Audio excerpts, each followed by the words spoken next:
पिछले चुनावों में यानी कि 2018 में छत्तीसगढ़ से बीजेपी की सत्ता चली गई थी और इस बार आसार ऐसे ही है कि कांग्रेस ही दोबारा सत्ता पर लौटेगी और बीजेपी को विपक्ष में बैठना पड़ेगा। हालांकि बीजेपी चुनाव प्रचार में कोई कसर नहीं छोड़ रही है।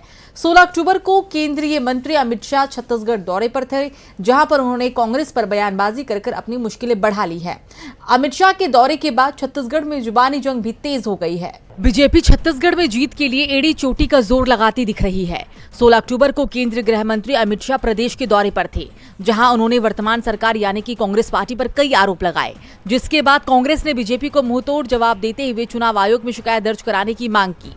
कांग्रेस का आरोप है कि अमित शाह ने राजनांदगांव में सांप्रदायिक तनाव भड़काने के लिए भाषण दिया। चुनाव आयोग इस मामले में स्वतः संज्ञान ले और अमित शाह पर कार्रवाई करे। अमित शाह के राजनांदगांव दौरे के बाद कांग्रेस नेता सुशील आनंद शुक्ला ने कहा कि अमित शाह छत्तीसगढ़ आए थे, ईडी के रट्टू तोते की तरह एक बार फिर से ईडी की लिखी कहानी के आधार पर कांग्रेस पर झूठे आरोप लगाए गए। सुशील आनंद शुक्ला ने कहा कि चाउर वाले बाबा का मुखौटा लगाकर छत्तीसगढ़ के लाखों लोगों के नाम पर फर्जी राशन कार्ड बनाकर 36,000 करोड़ का नान घोटाला किया गया और इसका पैसा दिल्ली तक पहुंचा।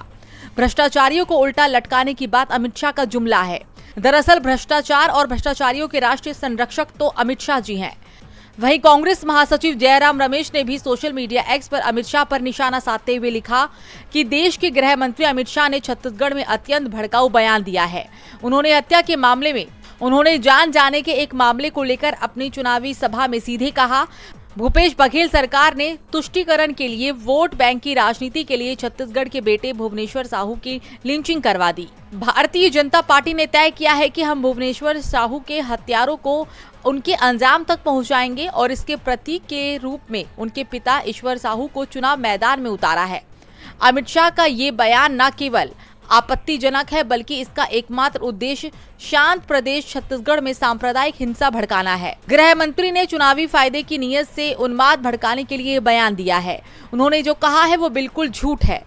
हकीकत ये है कि हिंसा और प्रतिहिंसा के इस मामले में सरकार ने त्वरित कार्रवाई की थी और आरोपियों को गिरफ्तार कर जेल भी भेजा था, लेकिन छत्तीसगढ़ में साफ दिख रही अपनी हार से बौखलाए अमित शाह अब सांप्रदायिक का सहारा लेना चाहते हैं। इस मामले में अब आचार संहिता के बीच पहली जिम्मेदारी सीधे चुनाव आयोग की है।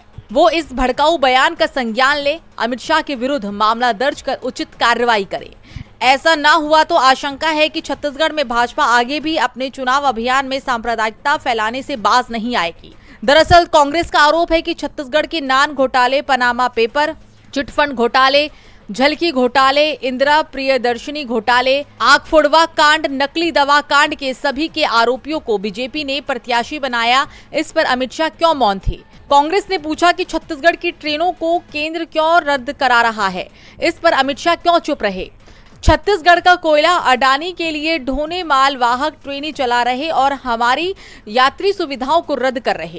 कांग्रेस ने पूछा छत्तीसगढ़ की ट्रेनों को केंद्र क्यों रद्द करा रहा है?